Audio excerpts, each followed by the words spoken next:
à tous chers amis du petit ballon, je suis avec notre cher et grand sommelier Jean-Michel Deluc. Bonjour Jean-Michel. Bonjour à tous, bonjour Martin. Qu'allons-nous déguster Jean-Michel? Un Bordeaux, Puisseguin Saint-Émilion, ce qu'on appelle une appellation satellite de Saint-Émilion, où quelquefois on trouve des vins, je devrais le dire, je ne devrais pas le dire, j'en sais rien, bien meilleurs que l'appellation Saint-Émilion. Voilà, mais Puisseguin c'est un très beau terroir. Effectivement. Et là, bon, ben, on va t'offrir, je vais te proposer une émotion, puisque la cuvée s'appelle l'émotion de Château Guibault. Château Guibault, c'est la réunion de deux châteaux, un qui s'appelait Guibault et l'autre qui s'appelait Guibault-la-Fourvière. Pas la même écriture, mais bon, tout est expliqué dans la fiche technique de toute façon. Merci Jean-Michel. Voilà. Nous, ce qu'on veut, c'est vraiment le déguster. Dominante Merlot, puisque nous sommes rive droite. Voilà, il y a du Cabernet aussi. Hein. Et c'est un vin bio. Bio, certifié bio. Et c'est vrai qu'aujourd'hui, à Bordeaux, on en trouve de plus en plus. Et tant mieux. Mais moi, je trouve que c'est toujours compliqué à boire les Bordeaux, parce qu'on en attend souvent beaucoup. Hein. Ben, c'est un nom magique. Effectivement, dès qu'on voit ça sur l'étiquette, tout le monde s'attend à de monts et merveilles. Alors, il y a des merveilles, et puis il y a des monts. Et quand c'est des merveilles, c'est vraiment dingue. Alors parfait, l'émotion de Guibault. Donc c'est avec émotion que je te sers ce 2012. Ah, magnifique, où je vois cette couleur. Donc un joli millésime 2012, un petit peu passé inaperçu et qui finalement un peu ingrat dans la jeunesse parce qu'il y avait de fortes acidités, de forts tanins, c'était un peu amer, etc. Et puis avec le temps, ça s'est adouci et on découvre ce millésime charmeur, élégant. Parfait. Voilà.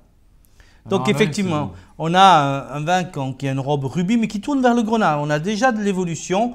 Petite pointe rosacée, petite pointe orangée sur le bord du verre, brillant, limpide. Et puis regarde ça, une matière riche, très belle couleur, veloutée, chamarrée, bariolée. Magnifique. De beaux reflets, très joli dans le verre. Au nez.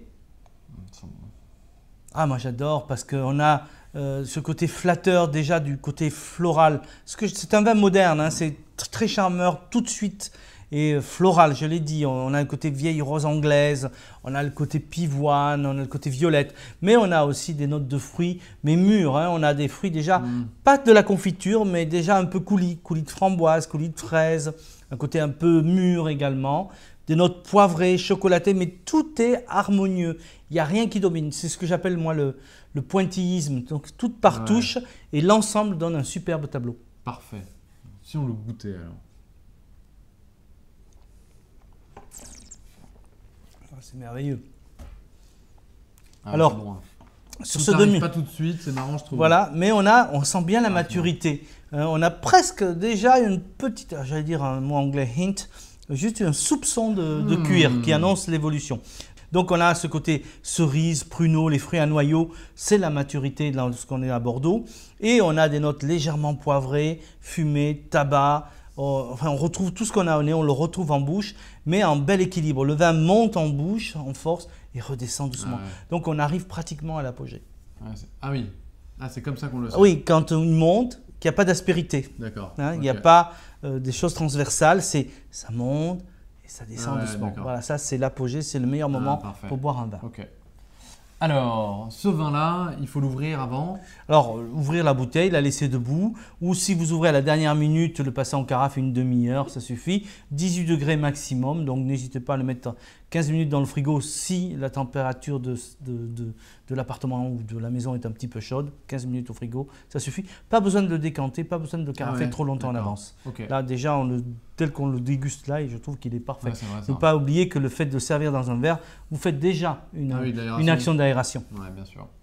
Et qu'est-ce qu'on va déguster avec ce vin? Qu'est-ce qu'on va dîner ou déjeuner, manger?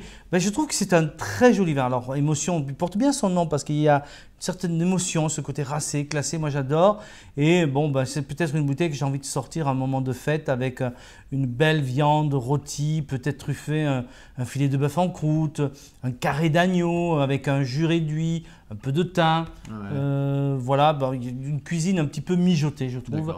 Irait très bien. Si vous avez la chance d'avoir un vrai faisan ou un vrai perdreau sur du gibier à plumes, ça va également. Pâté en croûte. Et pour les végétariens, je le dis avant que tu me poses la question. Voilà, pour les végétariens, tant pis. Ah ouais. Il faudra trouver un autre vin. Il faudra trouver un autre vin. Non, je plaisante, mais effectivement, une moussaka de légumes où il n'y a que des légumes, pourquoi pas. Oui. On y arrive. Vous allez peut-être finir végétarien. Oui. Eh ben, merci Jean-Michel pour cette belle découverte. Le château Guibaud. L'émotion du château Guibaud. Donc c'est une cuvée du château absolument superbe. Parfait. Merci beaucoup Jean-Michel et bonne dégustation à vous tous. Bonne dégustation.